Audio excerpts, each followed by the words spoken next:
What is good, Josh on this Moon Game Man, back with yet another reaction video, baby. And today we're back with some more anime content on the channel, baby. So this is the strongest fire jutsu ranked and explained. Want to go and check this out for you guys. I think there are some other elements of releases, so of course if there's all 5 or technically 7, then of course we're going to jump into every single one. Make sure you let me know down below in the comment section what you guys want to see more of, as well as always, subscribe, turn that bell on so you got post notifications on, and hit the video with a like, man. It helps you share it to more people so we can bring more people into the channel and grow it up to that 5K, bro. Let's keep pushing, keep growing. But thank y'all first and foremost for all the things that you guys do for the channel already. I just want to do a quick little thank you. I know we try to get into the videos pretty quickly, but I want to say I appreciate every single one of you guys for the likes, the views, the comments, all that stuff. So I'm trying to engage with you guys even more and bring more stuff for you guys from the channel to incite you to do even more. So with that being said, going into this ranking display, it'll be interesting to see what the strongest fire jutsu in Naruto is, in his opinion. When somebody brings up the word ninjutsu to you, what do you think of? Do you think of Rasengan or Chidori or Shadow Clones?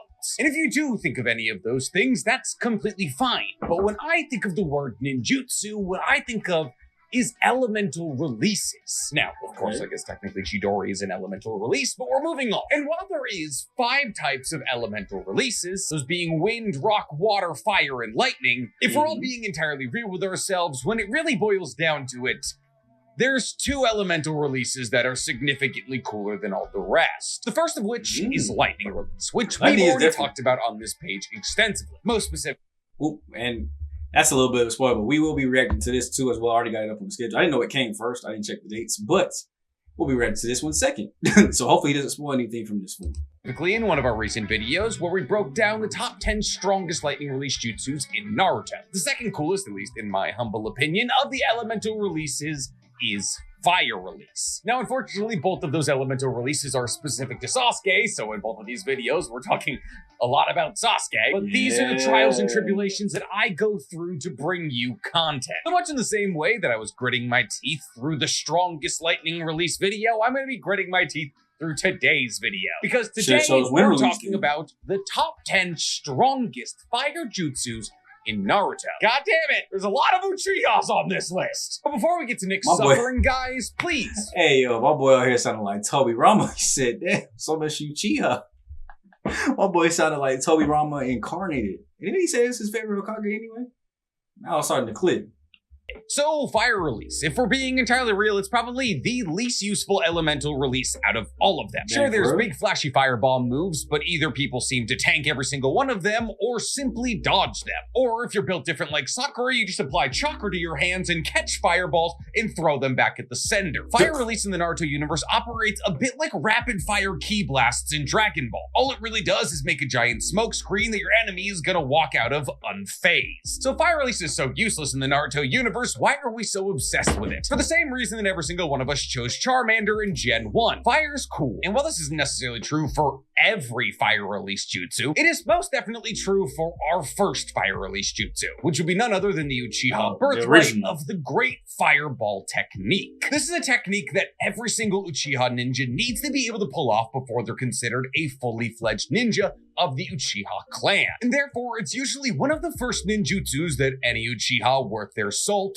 learns. We've seen almost every single Uchiha we've ever seen in the show either use this technique or some variation of it. However, this is an important time to note that I am going to be separating the Great Fireball technique away from its variations, because there are variations of the Great Fireball technique, specifically those used by Madara, that should not be in the 10 spot. So once again, I'd like to clarify that at number 10, we have the Great Fireball technique, not Majestic Destroyer Flame, not Susanoo Great Fireball technique, just Great Fireball technique. This technique was probably the first hand signs that some of you nerds learned. Quite honestly, I was right there with you. Me and my girlfriend's secret handshake is Sasuke using Naruto's hands for a fireball technique. Little fun fact, in part 1 of Naruto, the Great Fireball technique, I believe, was 8 hand signs. But by the time that Naruto and Sasuke are having their final battle, Sasuke has it down to 4. This is to show mastery over his hand signs and ability to mold chakra. Anyways, the Great Fireball technique is pulled off when an Uchiha clans member figures out how to knead chakra in their mouth. And upon kneading their chakra and funneling it into flame release, they're able to spit out a fireball. Now, depending on your skill as a ninjutsu user, this fireball can have massive variations in size, with the high ends being the likes of Madara and Shisui, the latter of which Shisui had to use Anbu level water release in his mouth so he wouldn't burn the inside of his mouth because the fireball he was creating was so large and hot. And while the technique is called the Great Fireball Technique, it's actually not always a ball. Many Uchiha, Sasuke included, have been showed using this technique as a kind of continuous flamethrower. And while this ability does look incredibly cool, like I stated, it's pretty much the Naruto version of multiple ki blasts, because either it doesn't hit or it does nothing. But it doesn't mean it's not powerful. There's a reason it's been a staple of the Uchiha clan for thousands of years. Ooh, this feels like a good time to include the fact that I will not be covering Kekkei Genkai in this list. So there won't be any Scorch release or Lava release, because that's kind of cheating. Got it? So Got it? Good. Coming up at number 9, we have Kakuzo's either intelligent hard work or searing migraine, depending on what you want to call it. I personally massively prefer searing migraine, but to each their own. Searing migraine is the fire release of Kakuzo's flame. I'm not even gonna lie, I ain't even heard the other name before, so you gotta let me know down below. If you call it by the other name,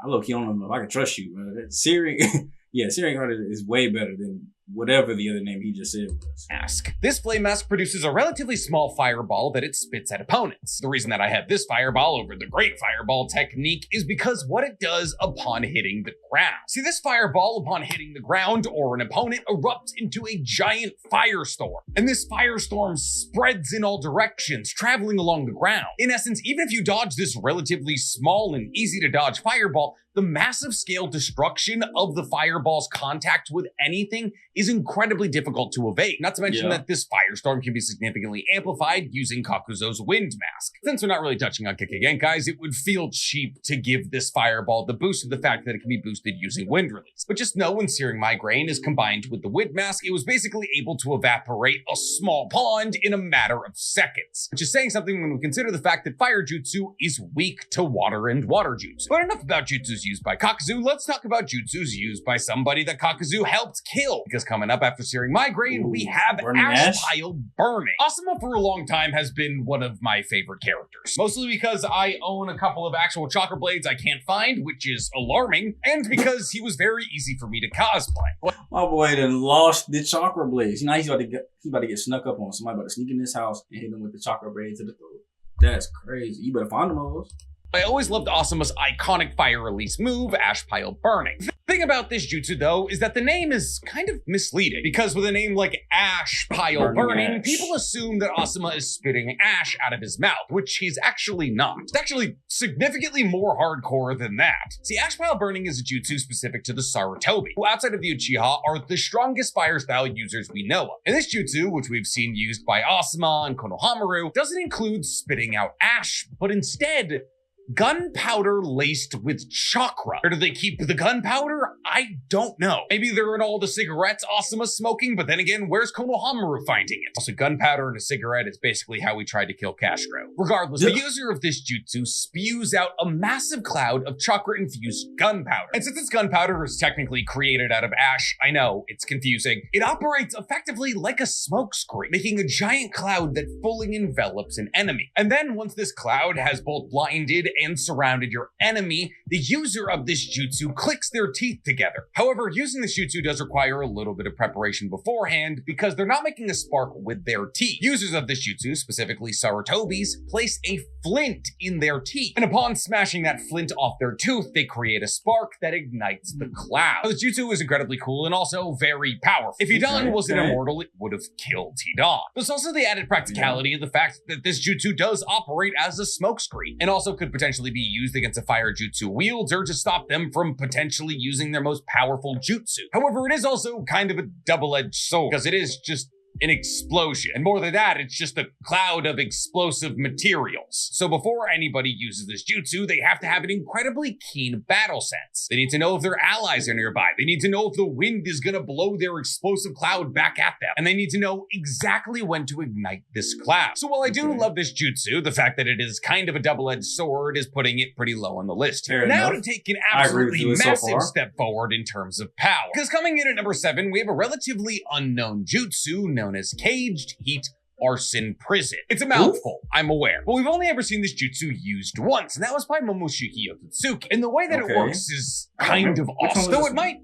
technically be a Kikagenkai, I'll leave that up to you. See, the way the caged heat arson prison works is that Momoshiki controls rubble remote. That is to say that Momoshiki, with probably the power of Earth release, controls rubble around him. He then, upon picking up this rubble, is able to control its direction with his fingers. However, since Momoshiki has complete control over this rubble, he's also able to increase the density of the rubble. So as he's controlling these rocks to head at his opponents, he's also increasing their density to a point where they heat up, effectively liquefying these rocks. But you know what happens when you liquefy rocks? You get lava of sorts. This causes these liquefied rocks to cling to Momoshiki's opponents upon contact, which naturally causes pretty severe burns. However, Momoshiki, by clenching his fist, can explode these pieces of rubble into a fiery explosion. An explosion that was so powerful that it destroyed Sasuke's Susanoo. So is this fire release? Is it earth release? Is it lava release? I don't really know. Let me know down below what you guys are going with. I would give that earth because it starts out as a rock. Now, I'd say earth, then lava, then fire. Like I could definitely see lava too in the middle because lava is just a combination of earth and fire, which would turn into a Kekagenkai, which said he would leave off. See, I think you gotta leave this one off. Me personally, I'm saying I think you gotta leave this one off because I feel like either it's earth or it's lava. At the very tail end, you might be able to make an argument for just fire and nothing else, but it's one of those two first forms because it literally starts out as a rock. Rock is part of it. He doesn't just create fire out of anywhere. You know, ash is an element, so you can't say like, oh, he created ash in the last one. But yeah, I'm gonna go ahead and say that you either leave this one off because it's lava, or you leave this off because it's earth. That's me. All I know is that when he clenched his fist, a big fireball happened, and that fireball was able to destroy a Susanoo, specifically that of Sasuke.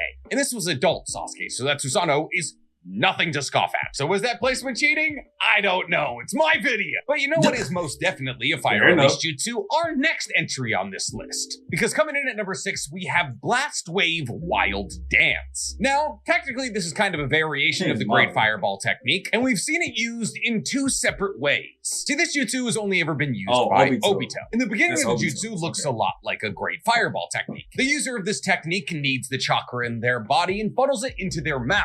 They then expel that fire from their mouth, but not before they do something else. And that something else is one of 2 things. But both of those things are to achieve the same thing. Basically, in order to pull off Blast Wave Wild Dance, you have to spiralize your fireball, making a fiery vortex that whoever you're spewing this flame at cannot escape. Essentially, this technique was created in order to make the Great Fireball technique more versatile and more of a guaranteed kill kind of situation. It's supposed to surround you and cut off your options while effectively burning you to death. The way that this fire is spiralized is through one of the 2 methods we were talking about. The first of which is the user pulling in a ton of oxygen into their chest. And as this oxygen is pulled into the user's chest, the fire they've created by needing their chakra is spiralized. The second way that this fire is spiralized is through the use of the Kamui. For those of you who don't remember exactly what it looks like for Obito to use Kamui, every time he warps his body away, it appears as though his body is twisting. So Obito, while spewing out this fire, uses a light version of the Kamui to spiralize the chakra that's coming out of him. It's never explicitly stated which of these 2 versions is stronger, but it's implied because Obito started using Kamui later in his life that the Kamui version is probably stronger. And when we take into account that the later version requires the use of quite possibly the strongest Mangekyo Sharingan ability in the show, well, it's hard to argue with that one being strong. It also makes sense when we consider the fact that in order to counter this jutsu, Naruto had to activate Jin Cloak level 2 and blast it away with his Kurama tail. And let me know down below. If there is one, I'll find it. But do we need to do a strongest Mangekyo Sharingan ability video? I react to one. And let me know down below, what would you say is the strongest Mangekyo Sharingan ability? For me, it's probably still Tsukiyomi just for the way we saw Itachi use it. But, I mean, letting somebody live 60 years of their life and they die when they come out of it sounds pretty tough to me. And the fact that they put 2 people in coma, someone at Kakashi level 2 in a coma in half a 0.05 seconds, half of a second. Yeah, I'm going to put that one up there.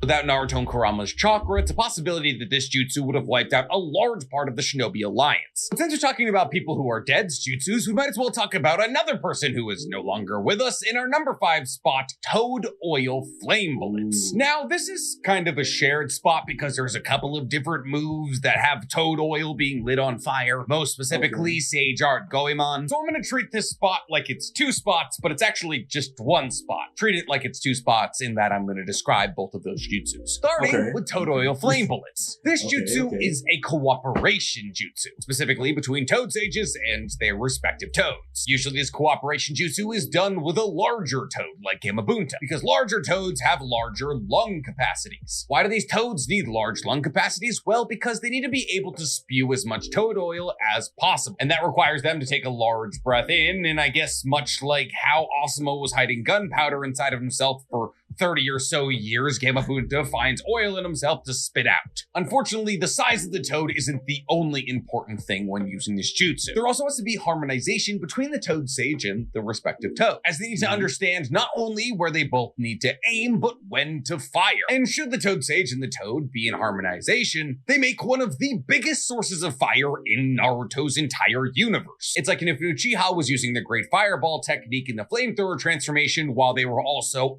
100 feet tall, which they can do. We'll talk about it in a little bit, but we're not there yet. Unfortunately, we haven't seen that much usage of this jutsu. We know that when it was used against Manda, it was so powerful that Manda had to shed his skin to escape. And we know that when Naruto used it with 2 significantly smaller toads than Gamabunta, that it was enough to not only stop. And when I say that, I mean, like, when do we really ever see, out of the way you explain, Naruto use fire release? It's not one of his most commonly used. Like, he doesn't really miss. I know he only uses Rasengan's, but still, we don't really see fire release from Naruto that often. And outside of them, who else is a Toad Sage? I mean, Minato is dead. Jiraiya is dead. See, did anybody else master Toad Sage ability?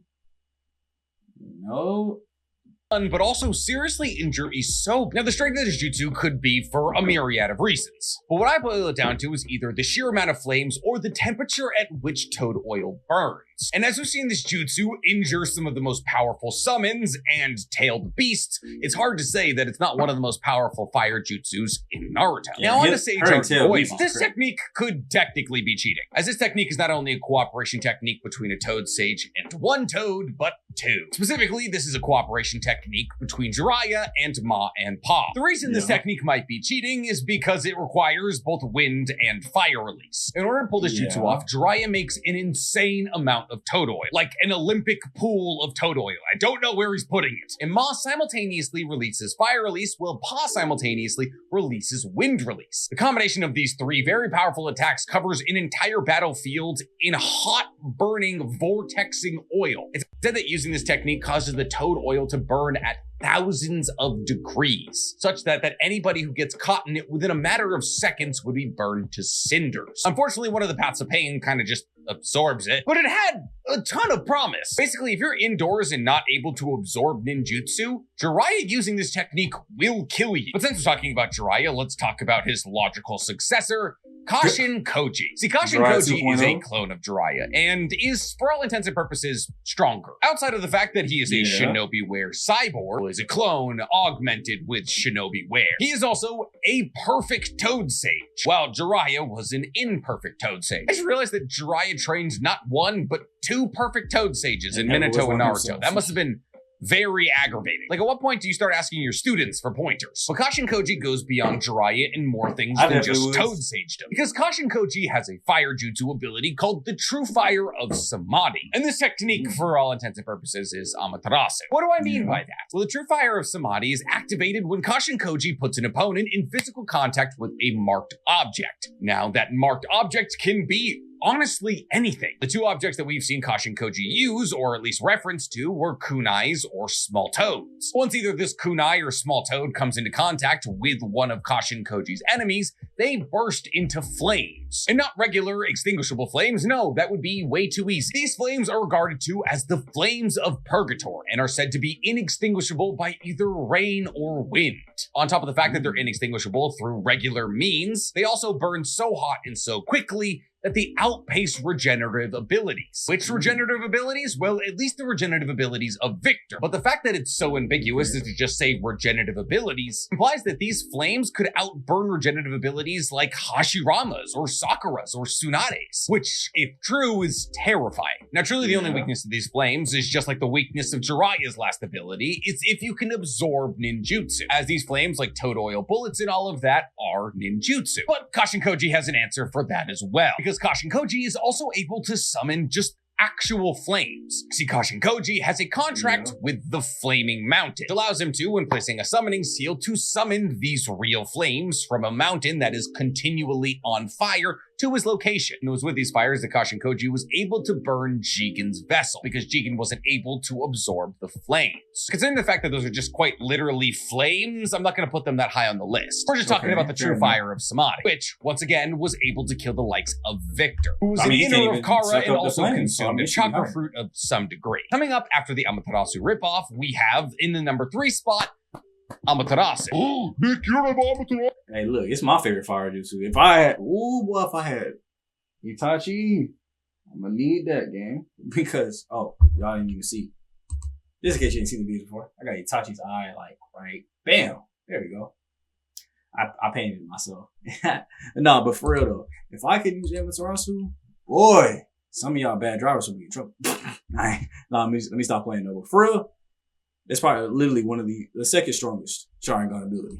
Also in the 1 spot? What are you doing? Yes, Amaterasu has quite literally been referred to as the highest level of fire release. And for all intents and purposes, it is a projectable fire that, if it hits an opponent, will burn them to death. It doesn't matter the amount of wind, water, or slapping you do to that flame, it's gonna be the end of you. It was the reason that the 4th Raikage had to cut off his own arm. However, as far as Amaterasu goes, that's basically the only time it's ever been useful. And I'm talking just Amaterasu. I'm talking Kagutsuchi. You're gonna have to wait for that one. I know I'm giving away future spots here. See, this technique is used by both Itachi and Sasuke. And if I'm being entirely real, the uselessness of Amaterasu is more to Itachi's blame than Sasuke's. But also, that's not entirely Itachi's fault. See, the way that Amaterasu works is that it fires directly at whatever the user is looking at. So if I was, with my Amaterasu eye, looking directly in the lens of my camera, my Amaterasu would shoot directly at the lens of my camera. And the travel time of Amaterasu is almost immediate, being nigh impossible to dodge, which is why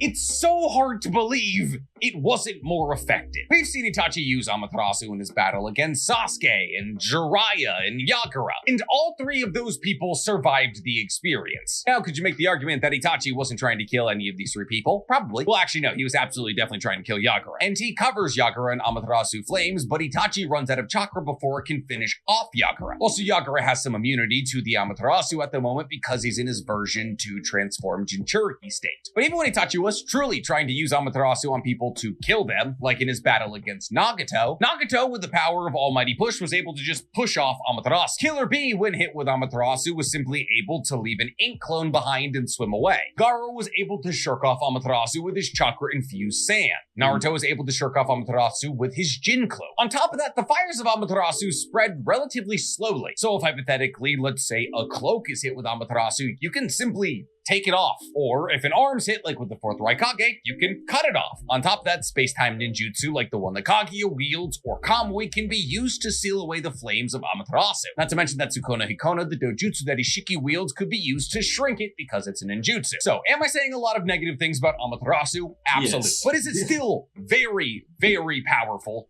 Yes. Amaterasu was able to burn through the Toad's Belly jutsu that Jiraiya was using to capture Kisame and Itachi. The Toad's Belly, which was said to be inescapable. Amaterasu was also able to burn through anything on Earth, being said to burn as hot as the sun. Amaterasu is so hot it can burn other flames, leaving those flames as nothing more than ashes. It's said that Amaterasu are the flames from hell, and it is a terrifyingly powerful jutsu. The idea of being caught with a fire that will burn you to ashes, and the only way to get out of it is for the caster to turn it off, or you to cut scary. But when it comes down to it, there's not only better versions of Amaterasu, like Kagutsuchi, there's also just stronger fire releases. So for all of those reasons, I'm putting Amaterasu at number 3. Coming up in the number 2 spot, we have a different application of Amaterasu. Now, I don't know how this isn't number 1, because we've seen this be very, very deadly when Sasuke used it.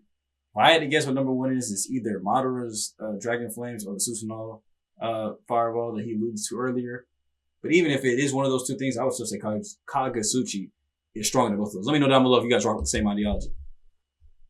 Oh, dang, I hit the button too many times. Asu Kagutsuchi. Specifically, Blaze released Kagutsuchi. And here's the thing. This could have been a Kagutsuchi list. If I wanted to, entries 5 through 2 could have just been different variations of Kagutsuchi. But 1, that's boring, and 2, that's a lot of talking about Sasuke. So we're gonna press Kagutsuchi down into one spot. Make him talk about spot Sasuke. Is the number 2 spot. See, unlike Itachi, Sasuke's other Mangekyo Sharingan ability isn't Tsukiyomi, it's Kagutsuchi, which allows Sasuke to give physical shape to his Amaterasu. Well, Itachi kind of just blows black flames in a general direction. Sasuke is able to give it shape and form and apply it to things. And he does all of those things. Let's go quickly through the different variations of Kagutsuchi that could have comprised this entire fun list. There is Blaze release Hanoi Kazuchi. This is a somewhat defensive / offensive ability used by Sasuke, where Sasuke surrounds himself in Blaze release and shoots spikes of Blaze release in all directions around him. These spike-shaped flames are meant to kill anybody around him and also block any incoming projectile. So this defensive attack not only keeps Sasuke safe from anybody around him, but also kills anybody around him. And it's more than just simple penetration with a flame. These are also Amaterasu Black Flame, implying that anybody hit with this ability not only has to deal with a new burn hole in their chest, but also the Amaterasu Black Flames growing from it. Not to mention that Sasuke is not only able to apply Amaterasu to his sword, he's also able to create swords out of Amaterasu. And considering the fact that Amaterasu sticks to anything, not just people, going up against a guy who's holding a sword that will burn your sword to ash if it touches your sword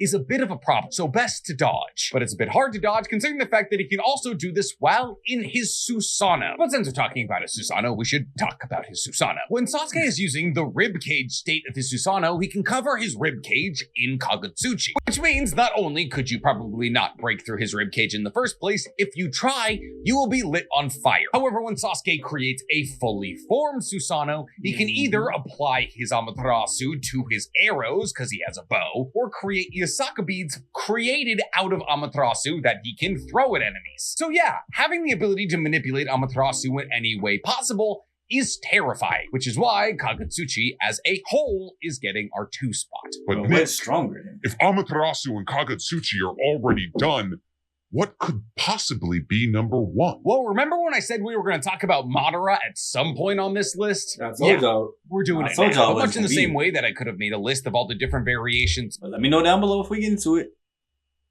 Is Madara's Flames better than the Amaterasu or Kagutsuchi? Better than Amaterasu? Maybe just because of the way we saw it used. Better than Kagutsuchi? I don't think so. Personal opinion though, so I would have 2 at 1, 1 at 2, 3 second 3. Let me know. It's a fireball jutsu that Madara used and made it the top 3 spots. Once again, jamming things together. The biggest thing we're going to be talking about is Great Fire Annihilation, also known as Majestic Destroyer Flame. This jutsu has been referred to as the pinnacle of Uchiha Fire Jutsu. And this jutsu, for all intents and purposes, is a variation of the Great Fireball technique, but to a level at which it's not recognizable. See, in order to pull off this technique, Madara does all the things a basic Uchiha member would do to pull off Great Fireball technique. However, Madara has so much chakra that when using this technique, instead of a fireball, comes out a literal ocean of flame. It took a platoon of water jutsu users to nullify this one attack. And mind you, flame That's 'cause they release were weak, is though. weak to water release. So it took They almost weak. all of the water jutsu users from the 4th division to nullify a fire attack using the stronger element in this reaction. And hypothetically, if those water jutsu users hadn't gotten to the front to nullify that attack, it would have killed the entire 4th division. 20,000 people gone. Not to mention the fact that Madara is still able to use this ability while in his Susanoo, except in that case, it gained the name Great Fire Destruction. And lastly, but definitely not least, we have Great Flame Flower, where Madara is able to spit dozens of massive fireballs that cover entire battlefields at once. And these fireballs are so large and burn so hot that they're able to not only destroy Earth release, but also water release. And if we're being entirely real, it was the power of this flame release from Madara that wiped out the 4th division. But who knows, maybe I'm just being biased and not giving Sasuke the number 1 spot as I tend to do. What do you guys think is the strongest fire jutsu in Naruto? Tell me in the comments below. And y'all tell me in my comments down below too. Let's talk about it, man. I feel like we don't talk enough about stuff after these videos, bro. Like, get down below. Let's see if y'all guys defer what I had to say, I personally think, yeah, it's probably biased towards Sasuke, because I think Kagutsuchi is way stronger than that. I mean, you're talking about Jiraiya level, pain level opponents stopping his jutsu, which are those are top tier opponents, and you gonna tell me about the 4th division fodder, the guys that were sweating and praying before this man, while this man was walking, the man that the same people that made this man just wipe dust off his shoulders, the same group of people that would have been knocked out had Naruto not showed up. So now if you tell me like Naruto used water jutsu and his water jutsu still wasn't able to nullify it, then I'll give some credit. But you're talking about foot soldiers, green teammates in Call of Duty. You talking about the CPU on Rookie? That's what you're telling me right now. You're talking about the CPU on Rookie could not stop him, but then you're gonna compare Kagutsuchi to CPU on Hall of Fame. That's the comparison I'm seeing right now. But let me know down below if y'all agree. That's just my list there, but most of it, I mean, all this top 10 doesn't change, just the order of them changes, and it's still strong. Not saying anything about that, but let me know down below if you guys agree with me, you guys agree with him. What's number 1? What's number 2? I think we could all agree on those 3 regardless. So I'll catch you guys in the next video, man. It's me, boy, Sean, this movie, Black Okage, Black Avatar, King Leo, and I'll catch you guys in the next video, man. I'm going for the day. Peace.